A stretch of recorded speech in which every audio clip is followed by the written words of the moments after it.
Good afternoon. Welcome to the Rehab Act with Congressman Earl Blumenauer webinar. Thank you so much for attending. We appreciate your interest in this act. I want to invite everyone to, if you have questions during this webinar, please fill out the questionnaire box that's located on the control panel, and we will have time at the end of the webinar for Q&A. I want to introduce Calvin Gladney, the President and CEO of Smart Growth America. Calvin.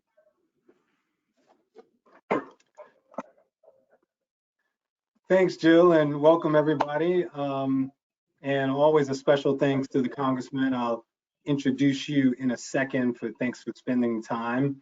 Again, as Jill said, my name is Calvin Gladney. I'm President and CEO of Smart Growth America. And we envision a country where no matter who you are or where you live, you can enjoy living in a place that's healthy, that's prosperous and resilient, and frankly, which is also equitable. And as we look across the country and think about what people want, and I'm a former real estate developer, and so a lot of times in terms of development and revitalizing communities, we think about, well, what do people want? And one of the things we found is people want the type of communities where you can walk, bike, use assisted devices, you can get around in multiple modes.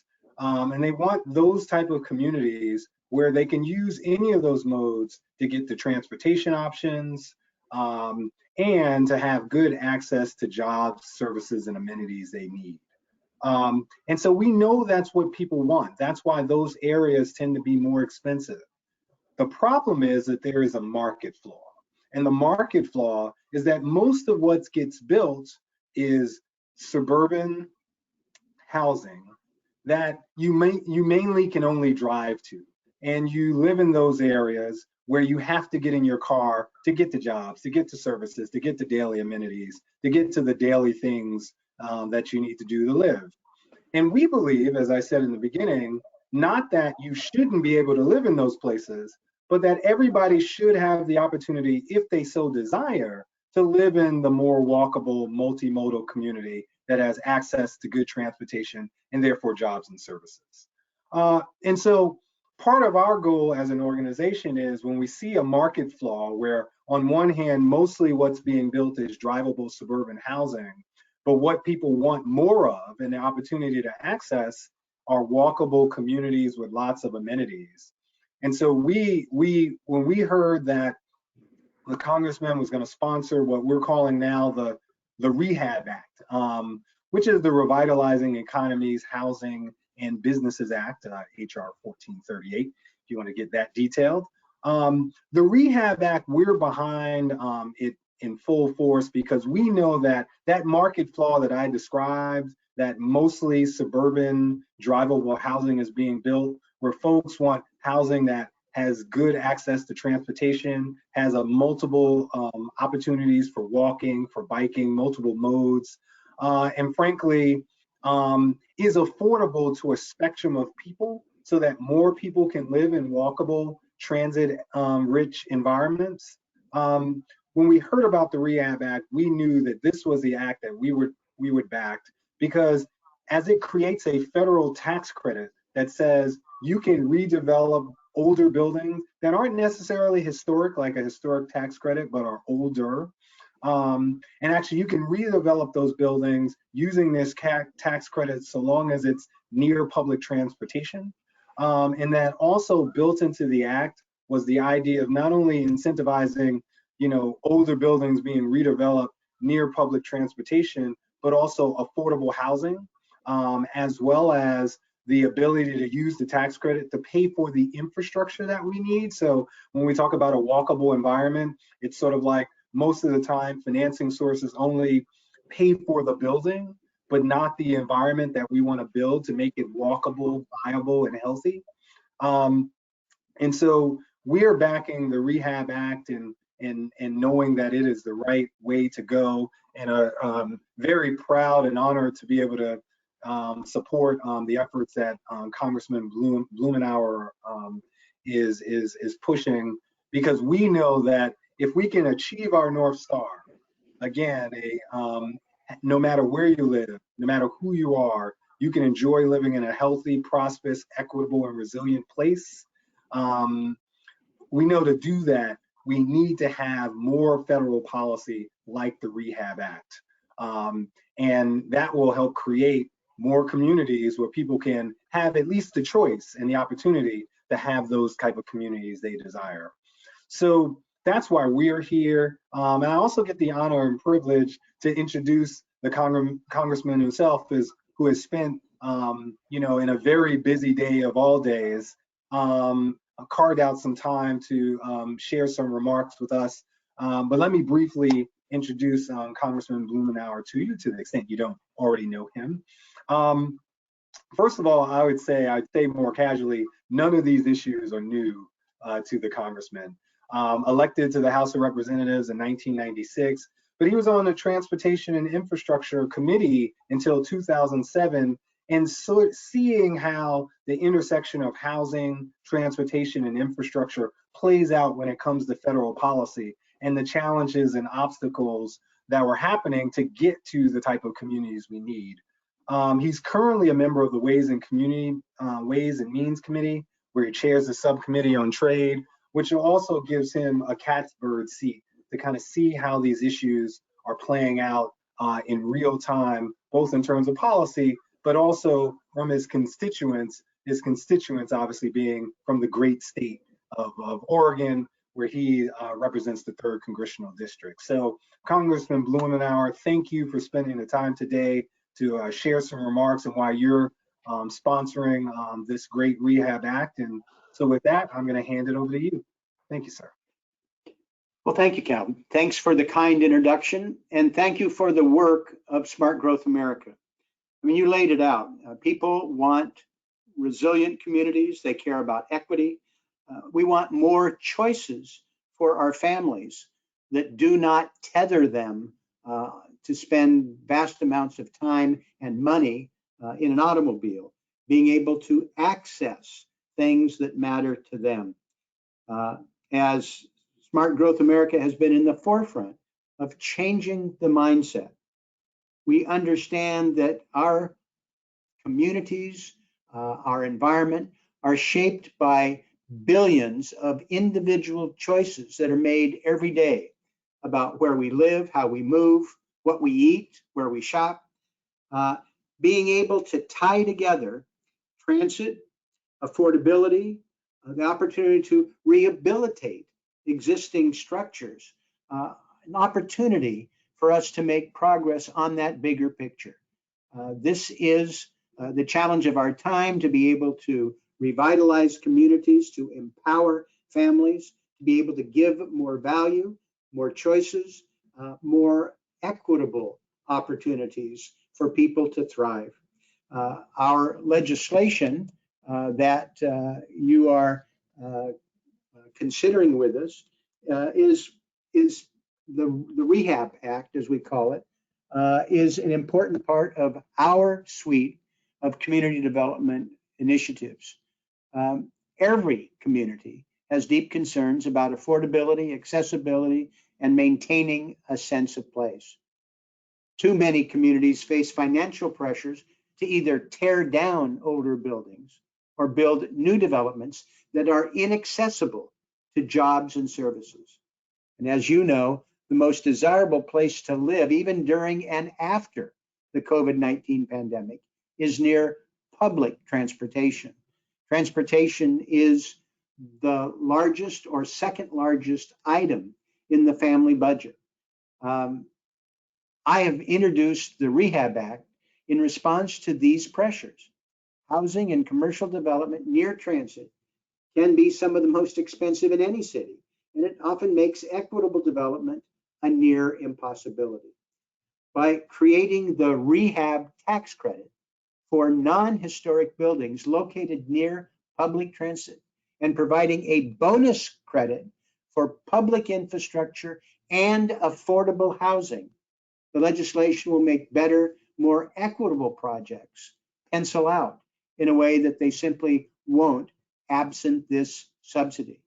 And I have no qualms about providing subsidies for things we want, because for decades we have provided sort of socialism for the car, subsidizing things that really do not enhance the quality of life. With the enactment of the American Rescue Plan, Congress will now be turning full attention to infrastructure investments in the coming months. We'll be spending some time in the days ahead helping Americans understand what is in the American Rescue Plan so that they can take full advantage of it. But we are literally starting tomorrow hearing from people about the infrastructure piece, which will be dominating over the course of the summer. Now, the Rehab Act is a perfect candidate for the type of low carbon investment that we need to incentivize to meet the challenges of the climate crisis and to build back better. The legislation has been introduced in the House and already has some co-sponsors, but I need your help to engage your members of Congress and the Senate and ask them to support this.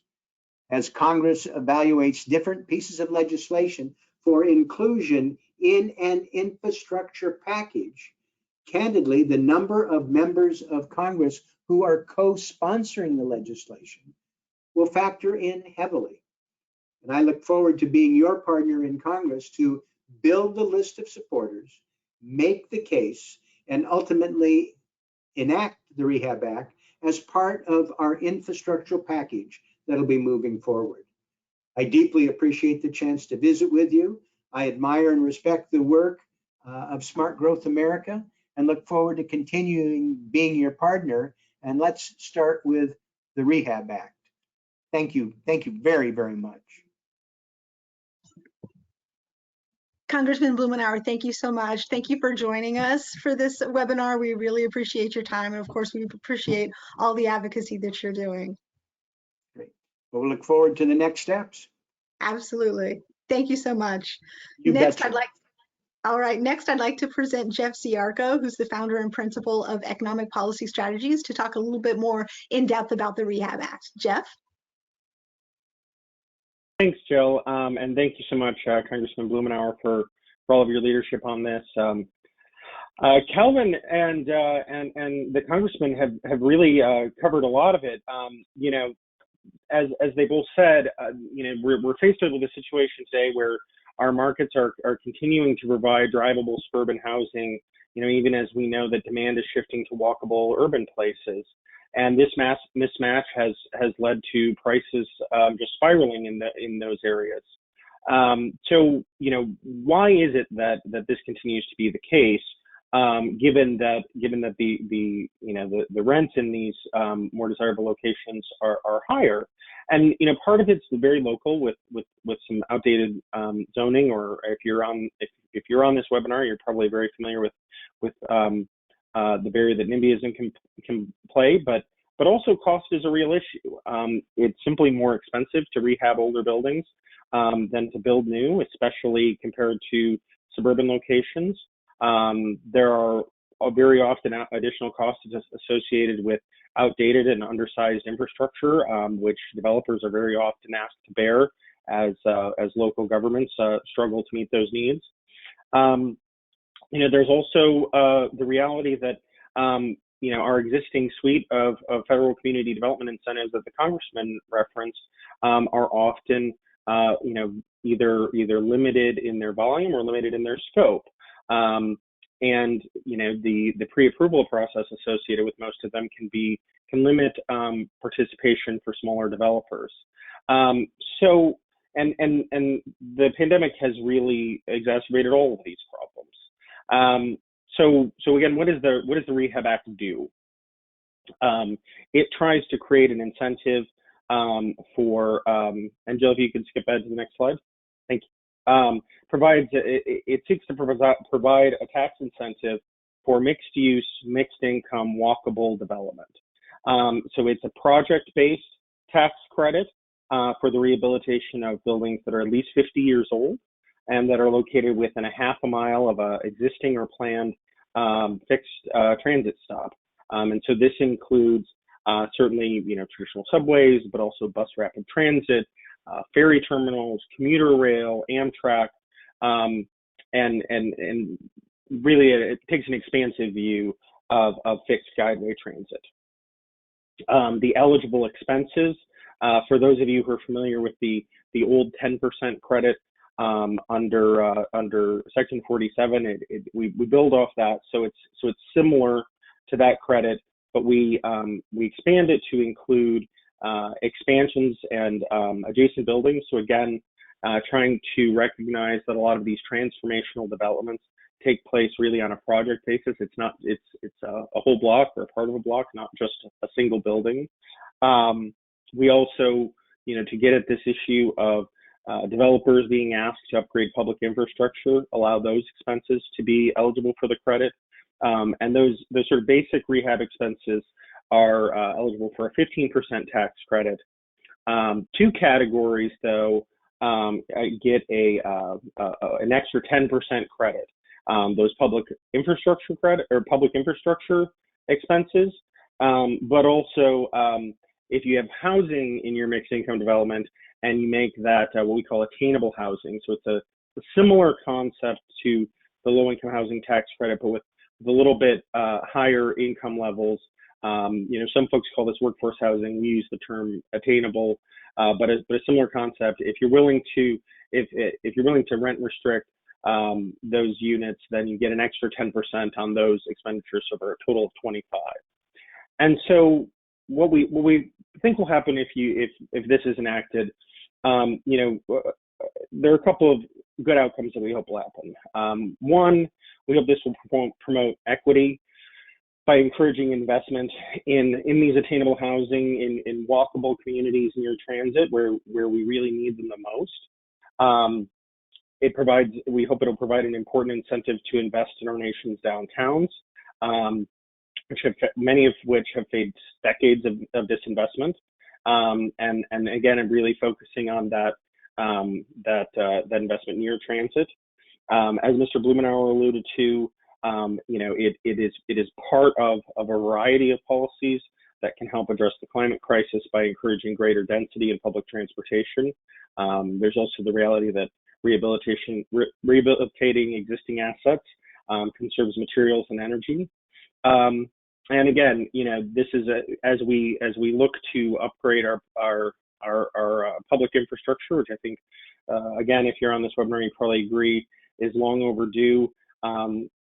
Finding ways to leverage private investment in those areas is also really critical. So we think that the Rehab Act brings together a lot of important policy goals in one tax credit and one incentive, and really to Calvin's point, tries to advance investment in the kind of communities that Smart Growth America and LOCUS believe that all Americans should have the opportunity to live in.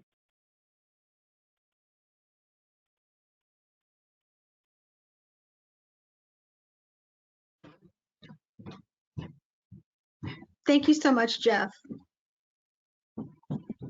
Sure. Now we've heard from Jeff and from the Congressman and from Calvin as well about the Rehab Act, and now we want to talk about how to actually get this passed into law.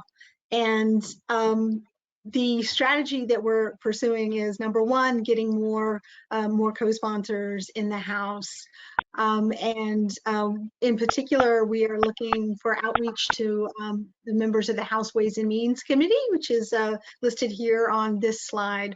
So if your member of Congress is on the House Ways and Means Committee, or if you have contacts or relationships with any of these members, then we really ask you to leverage those relationships.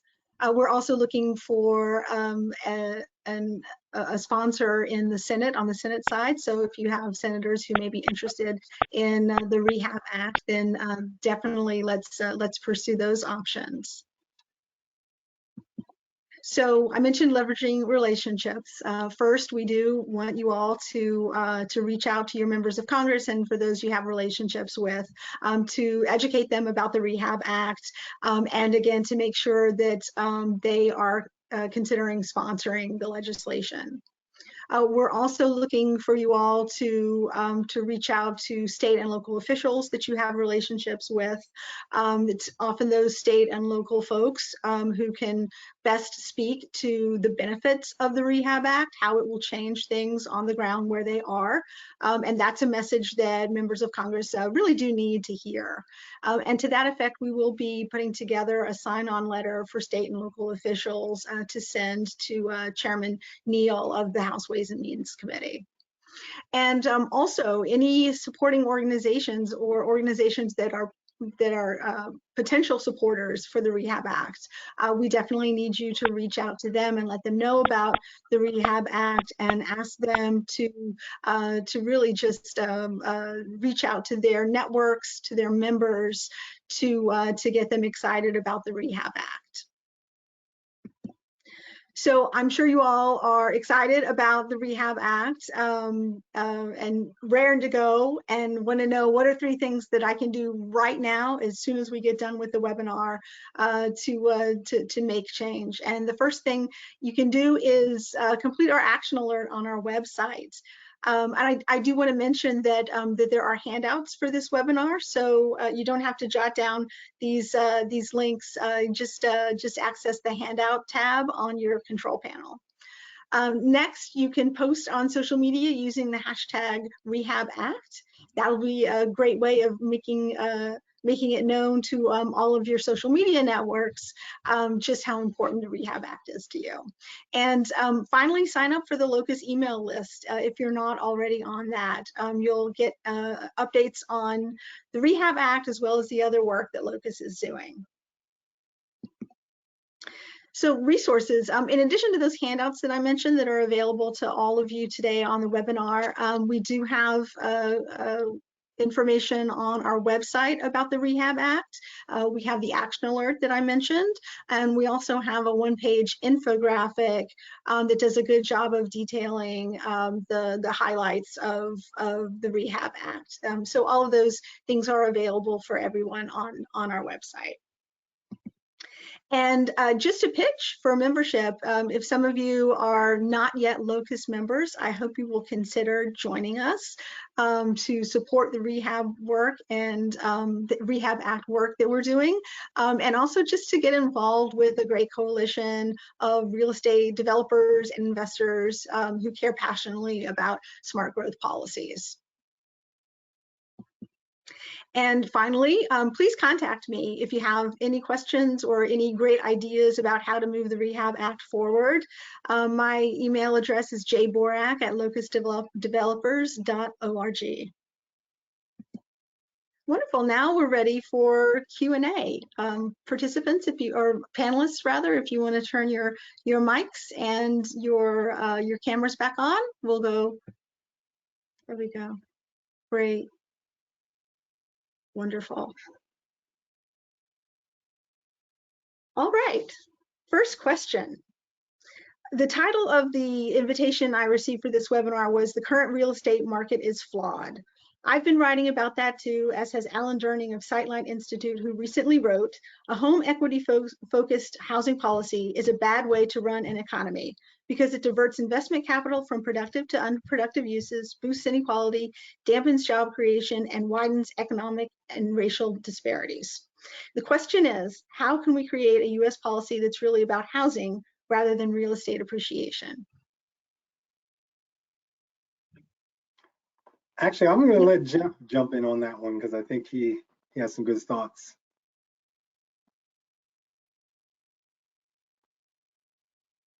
Jeff, are you there?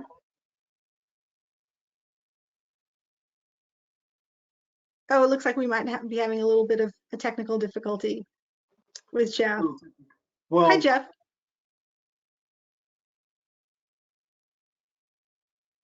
We can't hear you, Jeff.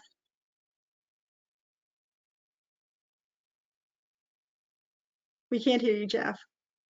Well, Calvin, did you want to take a stab? Oh, sorry, I just heard something. Well, I'll take a stab. And the question was, how do we create a housing policy that focus less on equity and more on housing? It's a great question, and it gets to the point of creating federal and or policy that lives up to your values. And part of that, and this is one of the reasons why we're such a strong supporter of the Rehab Act, is thinking about how does policy create incentives to do what you want done.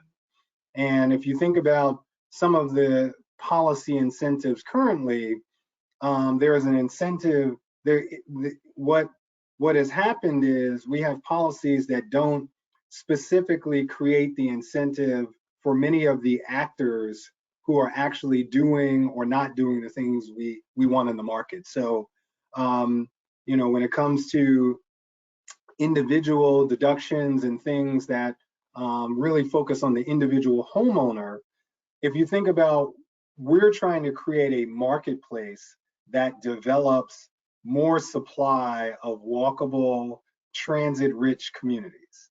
And if you think about that as a value and a goal, then you would say currently our policy incentivizes a focus on equity and a focus on the individual benefits to homeowners, rather than unlocking and unleashing the power and focus of the private sector to develop more walkable communities, more communities that have great access to transit, and more communities that are affordable to a broader spectrum of income levels. And so that's what the Rehab Act does, which gives another financing tool to focus on creating the supply of what we want in the market. And so I think that's, really it's, can we think of more policies that actually create more of the supply of the type of development and communities that we want? And right now, a lot of our policies focus more on individuals. Yeah, I agree with that. Can you all hear me now? Yes. Oh, good. I dialed back in. Sorry about that. So what I was able to hear of Calvin's response, I completely agree with. I think there's clearly an element of pursuing policies like the Rehab Act, some of our other affirmative policies to promote equity and to promote the greater investment in the kinds of real estate assets we want to see. I do think we have to recognize sort of what, to some extent, what we're up against. Mr. Blumenauer talked about socialism for the car, which I thought was a clever way to put it, but it really goes to this notion of subsidies for drivable suburban communities, and the mortgage interest deduction and the capital gains exclusion. The last time I looked, are about if you look at all of the tax breaks for real estate, like 80% of them are in those two provisions, and everything else we do, new markets tax credit, opportunity zones, the low-income housing tax credit, the storage tax credit, all of that stuff adds up to just about 20%. So we're spending, as a government, in our tax expenditures, we're spending 4 times as much on the deductibility of mortgage interest, and to the questioner's point, allowing appreciation to be tax-free. And actually, I was just reading over the weekend in the New York Times, Dorothy Brown, who's a professor at Emory Law, had a great piece on this that talked about, there's this urban walkable versus suburban drivable divide here, but there's a real equity in the other sense angle here too, because the reality of what kind of real estate assets appreciate in value are not race neutral, and she makes the point that the preferences of white American homeowners really drive what appreciates and what doesn't. So I recommend that to everyone's attention. But certainly we are, we're pushing, we're, as an organization, we're supporting rehab and other policies that will try to encourage the kind of investment we need. But we do need to recognize that there are other policies we have on the books and have had on the books for decades that aren't helpful.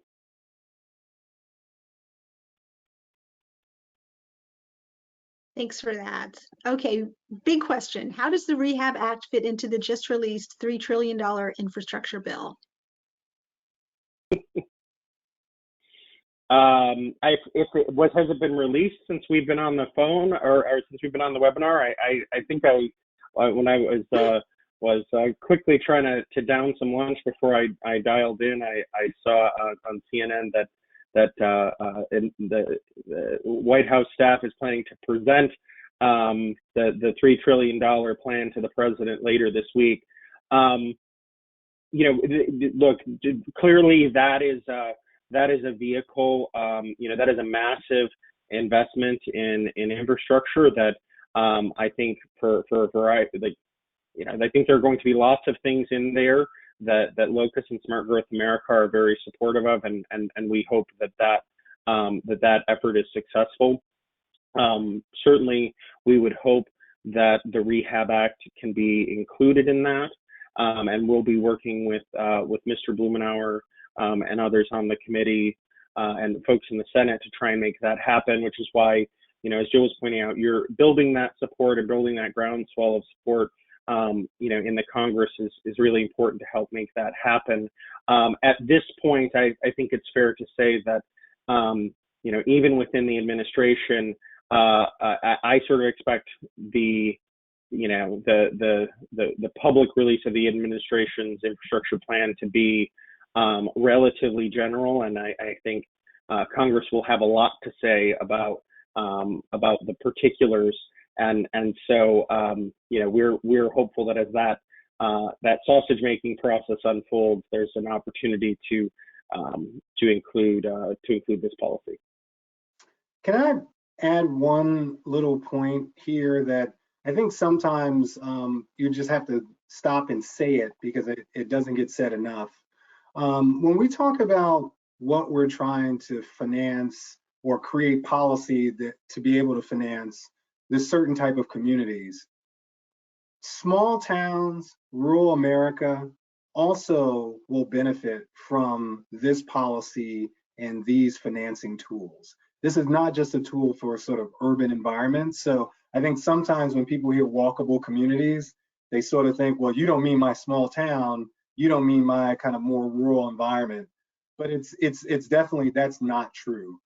What this does would allow, again, what everybody wants. And what everybody wants isn't to live in Manhattan or a big city alone, but it's to live in an environment where you have the opportunity, if you like, to live and work and play in kind of a similar environment. So oftentimes, in main streets across the country, in small towns, you have an older but not very old building that can't get rehabbed because there's no financing tool that will allow you to both finance the rehab of the residential, but also think about the commercial and the infrastructure that's all required. And oftentimes in small towns and main streets across the country, that building sits underutilized, and sits sometimes vacant because there's no financing tool that focuses on it. So I just wanted to say that going back to creating policies that fit what we value, the Rehab Act and some of the other policies that we support definitely says this is something that we all want, not just urban environments, but creating the type of environments that even folks in small towns, main streets across the country, and smaller cities can benefit from. That's a really important point, Calvin. Thank you. Yeah, I'm glad you mentioned that, Calvin. There were actually a couple of questions that came in about how does the Rehab Act benefit rural or small towns. So that was prescient of you.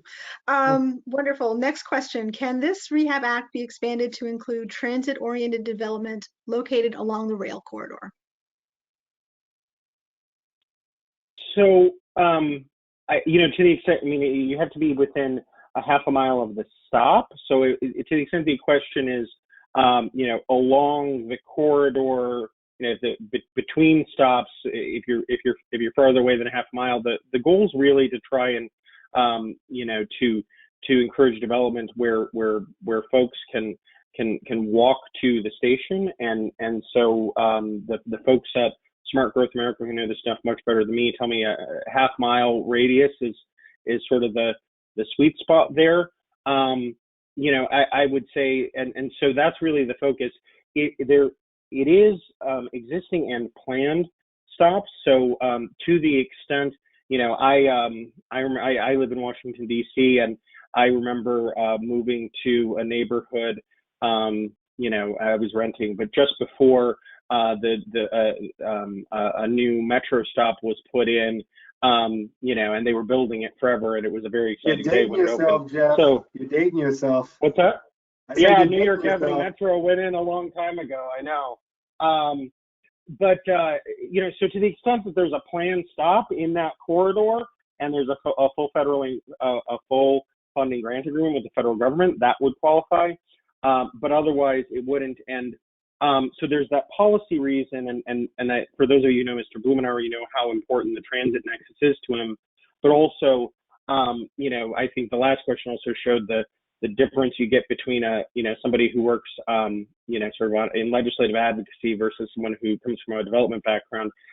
There's also the realities of the cost of this policy that we're reckoning with, and so. You know, we're probably at a point in the development of this legislation where we're trying to keep from having to carve off and narrow eligibility rather than expand it just as a function of trying to deal with budget constraints. I know it's difficult to believe that there are budget constraints in Washington right now, but they will come to bear. For sure. Next question. As you note, smaller developers often can't access existing federal incentives. How does this act make that easier?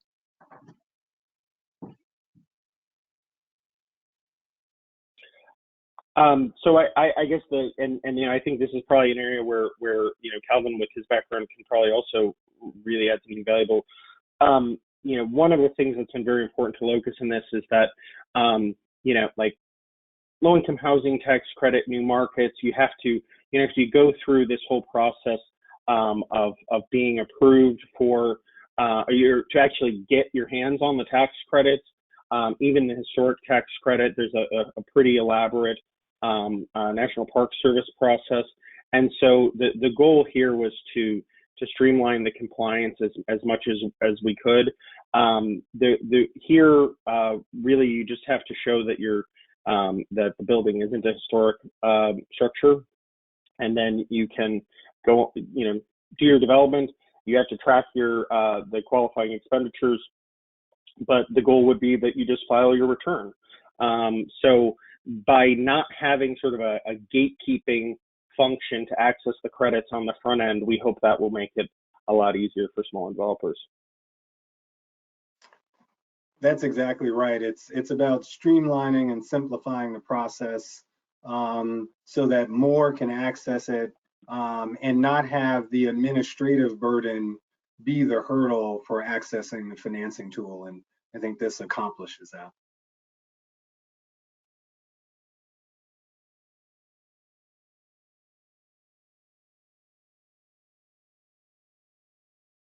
All right, sorry about that.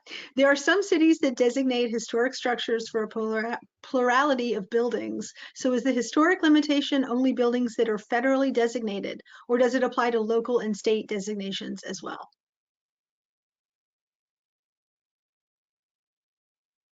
So the legislation as written essentially tracks.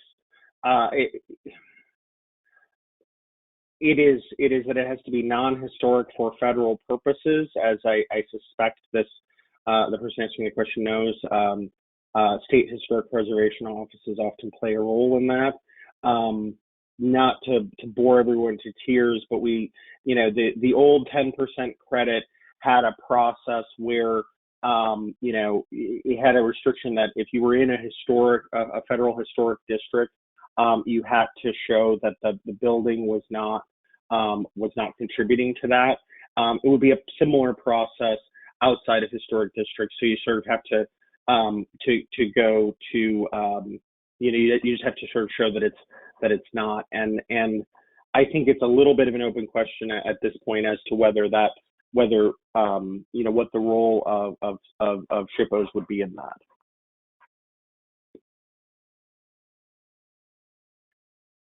Thank you. Will the tax credits be considered federal funding?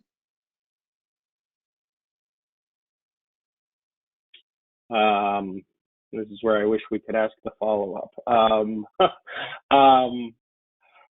It is the case at the moment that Section 47 tax credits are considered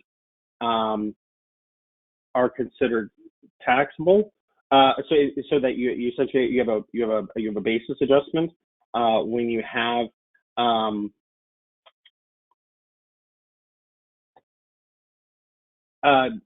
a helpful member of LOCUS is telling me no, they are not considered. It is not considered federal funding.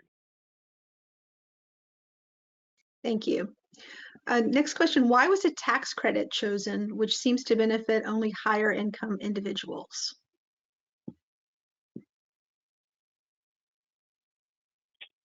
The tax credit's really just a financing tool. As a general matter, community development tax credits are generally going to be used in a partnership structure with a tax credit equity investor, and so financial institution or other finance provider would be the one actually claiming the tax credit. It is not impossible that an individual could claim it if they were say adding in an auxiliary dwelling unit or turning their home into a duplex, but that would only apply in the case where they were going to be renting out that additional space. So the tax credit's really just a financing instrument rather than something that is benefiting the ultimate person the ultimate entity that claims the tax credit on their return. The other thing I'd say to that is, again, sort of going back to this idea of streamlining, it's also, we have a multi-decade history of tax credits that have created a market that actually generates the type of development and investment that we wanted, that have been very successful in terms of low-income housing tax credits, historic tax credits, and others. And so part of the goal was not to create a brand new financing tool with a structure that isn't familiar to the marketplace. And so by using the tax credit structure, we know that there's a whole ecosystem of companies, investors, and developers and sponsors who are used to the tax credit structure. And it so creates another plug and play vehicle. So again, by creating something that people are more likely to use that will ultimately result in the type of communities we want, we think that's a better approach than creating a brand new financing vehicle that also doesn't operate like ones that have already been vetted in the marketplace. We have another question. We have another question about eligibility. If adjacent properties are vacant and they are developed with the older structures, would they be part of the tax credit? Yes. I like a one-word answer. That's great. To the extent that I understood the question properly, yes. Okay. Just scrolling through the questions here.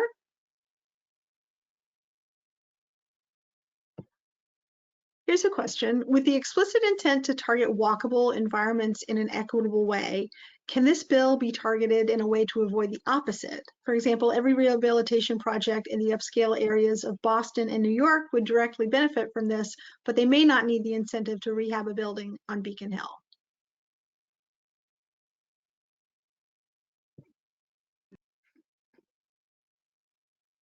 Calvin, you want to take a shot or you want me to go first? Well, I'll say a little bit.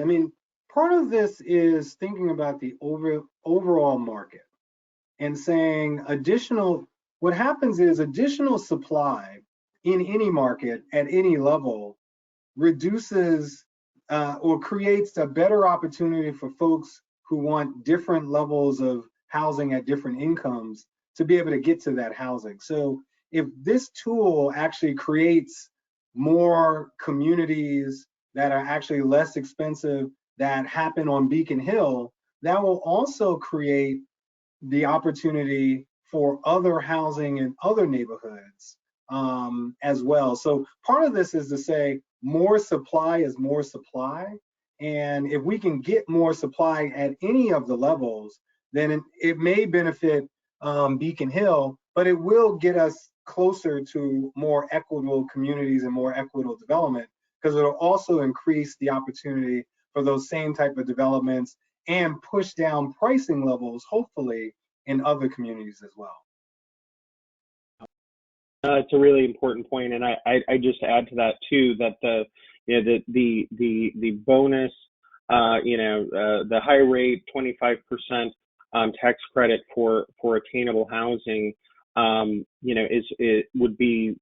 really be the first incentive out there to do those kinds of developments, in the Beacon Hills of the world, in a way that's mixed income and that is more inclusive. Right now, the only way you're gonna develop in those markets, given the cost of land and everything else, is sort of market rate luxury. And so, adding that additional incentive for attainable housing, we hope leads to more of that development, being something, being attainable and also being mixed income, which is really important too. Great. Many cities have density restrictions, such as units per property, that might inhibit developers from using these tax credits. How can we encourage upzoning with this Rehab Act? Perhaps more tax credits for cities with more upzoning, or maybe well-developed PUDs?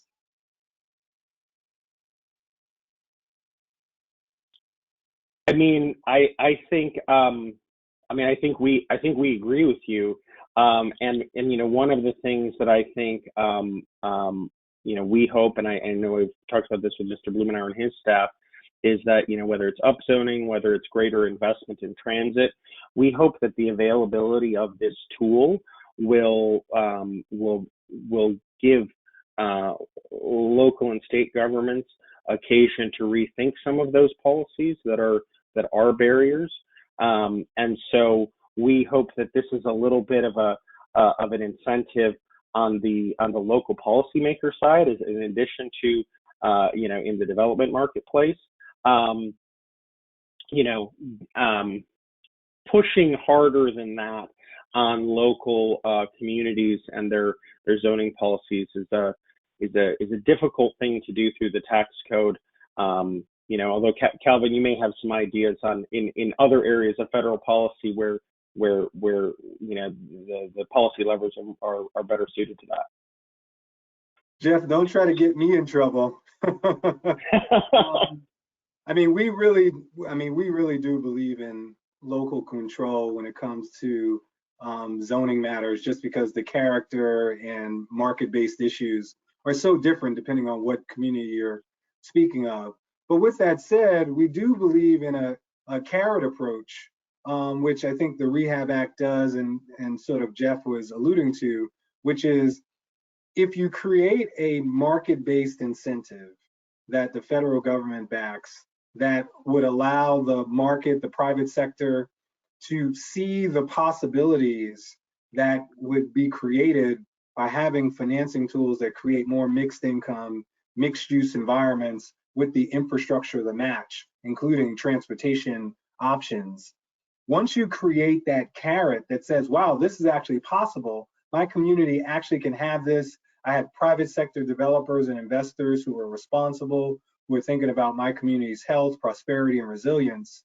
That creates the sort of, hopefully, groundswell and a movement that we're trying to push to say, if we put the tools in place and we show people a vision of something that's possible because the tools exist to create it, and now you have the local actors who want to do it, then that will create the sort of carrot that local policymakers will say, we can do this in a way that maybe will change the zoning and land use regulation schemes in that locality that will still fit the character and values of that community, but will allow for more of the supply of the type of walkable, multimodal transportation access risk communities that everybody around the country wants. And we've done report after report showing that that is true. So I guess we feel like, let's first paint a vision of the type of communities we all know we want. And let's two, create the type of financing tools through federal policy to make that a possibility. And all of that pressure, a sort of groundswell from local folks who can now see that vision and that type of life for themselves. And that will give local policymakers the incentive to take a hard look at their zoning regulations and whether loosening or changing them can allow for more of the type of communities that everybody wants for a broader span of folks at different income levels. Next question. In Michigan, there's a profound shortage of affordable housing, and the shortage is more a function of financial constraints on the demand side. How does this credit help such markets?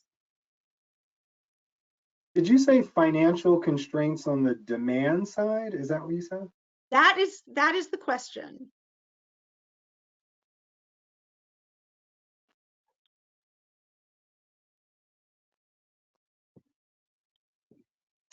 Well, I'm going to have to somewhat extrapolate from the question, as Jeff said earlier. This would be one you'd love to have the follow-up. But financial constraints from the demand side, I would suppose means the individual buying capacity or renting capacity of the folks who would move into the buildings.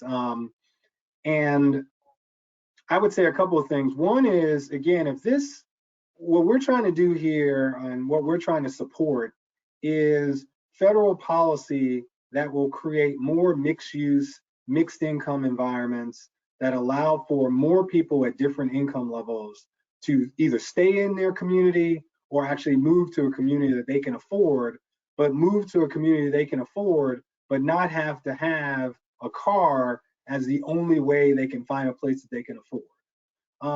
And so we think by doing that, creating more mixed income environments through the 10% portion of this tax credit, that will then allow more people who might have the sort of demand side challenges that I think the question implies to be able to afford to be in more of the new development that happens in communities around the country. So although this is in some ways a supply side policy, it ultimately, if you create more mixed income housing, and you can do that across the country, whether it's rural, small town, medium or bigger sized cities, we do think that will expand the buying and renting power of those folks with different levels and different means, and that can get to some of those challenges about what people can afford. Yeah, and I guess I would just add to that as a Michigander, to the earlier question about this being an encouragement to local governments as well. Certainly in Southeast Michigan, but also elsewhere in the state, promoting transit has been a long run challenge in our region, right? And so I think certainly just on a personal basis, I would hope the existence of this new federal incentive gives a little extra momentum to the push for regional transit, at least in Southeast Michigan. And just one added thing about that, I mean, one of our main goals as Smart Growth America is to not think about housing in a silo. And part of the challenge is, an individual family's sort of basket of costs. Housing is a big one, but transportation is usually the second biggest cost that a family will face. And so if you think about what we're trying to do, which is going to create more housing with a mix of incomes near transportation and with transportation options, that actually allows families who, going back to this point about demand side, they may have a limited income and not be able to spend 40 or 50% of their income on housing, but this would also push down their transportation costs. Maybe they don't have to own multiple cars that have maintenance, upkeep, insurance, and the like.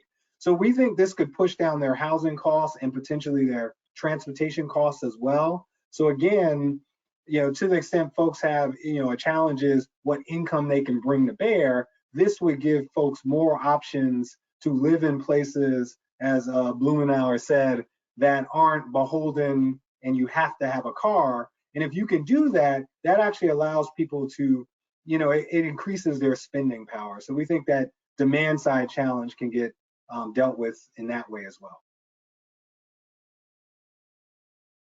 Thanks, Calvin. We've reached our time for the day. I want to thank everyone for joining us, everyone who was able to tune in. Jeff Ziarko, thank you so much for your time. And Calvin, thank you so much for your thoughtful comments. I want to thank everyone for joining us, and that concludes the webinar. Have a wonderful day. Everybody. Thanks, everybody.